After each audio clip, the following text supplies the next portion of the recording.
അങ്ങനെ Sunday evening ആയപ്പോൾ വൈകിട്ട് ഇനി എന്തുണ്ടാക്കുമെന്ന് ആലോചിച്ചിരുന്നപ്പോഴാണ് കെട്ടിയാൻ ഒരു വീഡിയോ ആയിട്ട് വന്നേക്കുന്നത്. ജോജു ജോർജിന്റെ ഏതോ ഇന്റർവ്യൂവിന്റെ സമയത്ത് പറഞ്ഞേക്കുന്നു ബ്രെഡും ബീഫ് സ്റ്റൂവും ആൾക്ക് ഭയങ്കര ഇഷ്ടമാണ്. അത് കേട്ട് മൂപ്പർക്കൊരാഗ്രഹം ഇന്ന് ബ്രെഡും ബീഫ് സ്റ്റൂവും കഴിക്കണമെന്ന്. അങ്ങനെ ഞാൻ വിചാരിച്ചു മൂപ്പരുടെ ആഗ്രഹമല്ലേ, ഉണ്ടാക്കി കൊടുത്തേക്കാന്ന്. അങ്ങനെ അടുക്കളയിൽ കയറി നോക്കിയപ്പോൾ അതാ ബീഫില്ല, ചിക്കനേ ഉള്ളൂ. പിന്നെ വേഗം വിളിച്ച് ബീഫ് ഓർഡർ ചെയ്തു. ബീഫ് വന്നു കഴിഞ്ഞപ്പോഴത്തേക്കും ഞാൻ നോക്കുമ്പോൾ ഹസ്ബൻഡിനെ കാണുന്നില്ല. പിന്നെ ഞാൻ എൻ്റെ കയ്യിലിരുന്ന കാശ് കൊടുത്ത് ആളുടെ ആഗ്രഹമല്ലേ നടത്തി കൊടുത്തേക്കാന്ന് വിചാരിച്ച് വാങ്ങിച്ചു.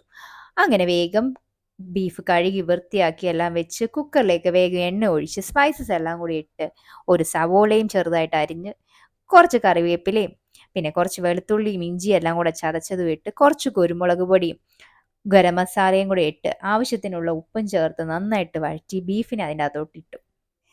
പിന്നെ എരിവൊക്കെ നിങ്ങളുടെ ഇഷ്ടാനുസരണം ചേർത്ത് കൊടുക്കാവുന്നതാണ്. ഞാനിവിടെ കൊച്ചും കൂടെ ഉള്ളതല്ലേ എന്ന് വിചാരിച്ച് എരിവൊക്കെ കുറച്ച് മാത്രമേ ചേർക്കുന്നുള്ളൂ. ഒരുപാട് എരിവായി കഴിഞ്ഞ് കഴിഞ്ഞാൽ അവൾ അങ്ങനെ കഴിക്കത്തില്ല. അതുകൊണ്ട് ഞാൻ കുറച്ച് കുരുമുളക് പൊടിയും ഒക്കെ മാത്രമേ ഇതിനകത്ത് ഇടുന്നുള്ളൂ. വേണമെങ്കിൽ നിങ്ങൾക്ക് ഇതിൻ്റെ അകത്ത് പച്ചമുളകൊക്കെ ഇടാവുന്നതാണ്. പക്ഷെ ഞാൻ കുറച്ച് കുരുമുളക് പൊടിയും കുറച്ച് ഗരം മസാലയും മാത്രമാണ് ചേർത്ത് കൊടുത്തേക്കുന്നത്. ഇനി കുറച്ച് വെള്ളം കൂടെ ഒഴിച്ച് നമുക്ക് കുറച്ച് നേരം ഇതിനെ ഒന്ന് വേവിച്ചെടുക്കാം. ഒരു 3-4 വിസിലടിച്ചപ്പോൾ തന്നെ മോൾ അവിടുന്ന് പറയാൻ തുടങ്ങി, "അമ്മേ കുക്കറൊന്ന് നിർത്തി വെക്ക്, എനിക്ക് ടി.വി ഒന്നും കാണാൻ പറ്റുന്നില്ലെന്ന്."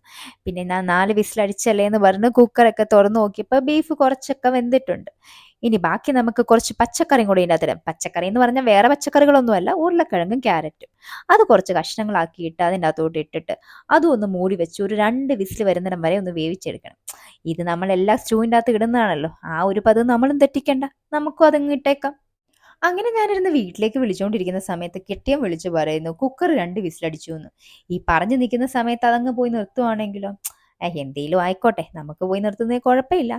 പിന്നെ വേഗം പോയി കുക്കർ ഓഫ് ചെയ്തു. ഇല്ലെന്നുണ്ടെങ്കിൽ നമ്മുടെ കിഴങ്ങും ക്യാരറ്റും എല്ലാം വെന്ത് പൊടിഞ്ഞു പോകും. പിന്നെ നമ്മൾ ബീഫ് സ്റ്റൂവിൽ മുങ്ങി തപ്പേണ്ടി വരും. അങ്ങനെ കുക്കറിന്റെ പ്രഷർ പോകുന്നിടം വരെ വെയിറ്റ് ചെയ്തു. പിന്നെയാണ് ഞാൻ ഓർത്ത് അടുത്ത വലിയൊരു പണിയുണ്ടല്ലോ എന്ന്. നമ്മുടെ തേങ്ങാപ്പാൽ പിഴിയുന്നേ. അങ്ങനെ ഓർത്ത് നിന്നപ്പോഴാണ് ഞാൻ നേരത്തെ പായസം ഉണ്ടാക്കി വെച്ചതിന്റെ ബാക്കി കോക്കനട്ട് പൗഡർ ഇരിക്കുന്ന കാര്യം ഓർത്ത്. പിന്നെ ഒട്ടും മടിച്ചില്ല, അത് വേഗം കലക്കി അതിൻ്റെ അകത്തേക്ക് അങ്ങ് ഒഴിച്ചു. അപ്പൊ നോക്കുമ്പോൾ അതാ കുറച്ച് എരിവിന്റെ കുറവുണ്ട്. പിന്നെ കുറച്ച് കുരുമുളക് പൊടിയും കുറച്ച് ഗരം മസാലയും കൂടി ഇട്ട്. പിന്നെ ഇതൊക്കെ ചെയ്യുന്ന സമയത്ത് ഫ്ലെയിം ഓൺ ചെയ്യാൻ മറക്കരുതേ. കാരണം ഞാനത് പറയാൻ വിട്ടുപോയി. ഞാൻ പറഞ്ഞില്ല എന്ന് ഓർത്തിട്ട് നിങ്ങൾ ആരും അത് ചെയ്യാതിരിക്കരുത്. പിന്നെ ലോ ഫ്ലെയിമിലേ വെക്കാവുള്ളൂ. കാരണം നമ്മൾ തേങ്ങാപ്പാൽ ഒഴിക്കുന്നതുകൊണ്ട് വിരിഞ്ഞു പോവാൻ ചാൻസ് ഉണ്ട്. ഇത്രയും നമ്മൾ കഷ്ടപ്പെട്ട് കറി വെച്ച് കഴിഞ്ഞിട്ട് വിരിഞ്ഞു പോയാലോ?